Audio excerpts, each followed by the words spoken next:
دوستو social media پر ایک خبر آگ کی طرح پھیل رہی ہے کہ چین نے ٹرمپ کی بے عزتی کر دی۔ کہا جا رہا ہے کہ چین کے صدر شی جن پنگ خود ٹرمپ کو لینے نہیں آئے بلکہ جونیئر افسران کو بھیج دیا گیا۔ اصل حقیقت یہ ہے کہ چین میں سفارتی پروٹوکول کافی سخت ہوتا ہے۔ ہر ملک کے سربراہ کو صدر خود ایئرپورٹ پر ریسیو نہیں کرتے۔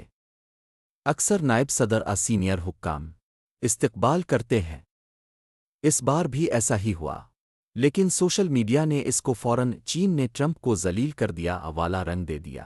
خاص طور پر ایران جنگ اور امریکہ کی عالمی پوزیشن کے بعد لوگ اس خبر کو زیادہ شیئر کر رہے ہیں۔ دلچسپ بات یہ ہے کہ بعد میں ٹرمپ اور شی جن پنگ کی باقاعدہ ملاقات ہوئی، اہم مذاکرات ہوئے اور دونوں ممالک نے تجارت، ایران اور عالمی حالات پر گفتگو بھی کی۔ یعنی حقیقت یہ ہے کہ یہ مکمل بے عزتی نہیں بلکہ زیادہ تر سفارتی روایت اور سیاسی پروپیگنڈا ہے۔ لیکن ایک بات ضرور واضح ہے، دنیا میں امریکہ اور چین کی طاقت کی جنگ اب پہلے سے زیادہ کھل کر سامنے آ رہی ہے۔ کیا یہ واقعی چین کا ٹرمپ کو پیغام تھا، صرف ایک نارمل سفارتی پروٹوکول؟ کمنٹ میں اپنی رائے ضرور دیں۔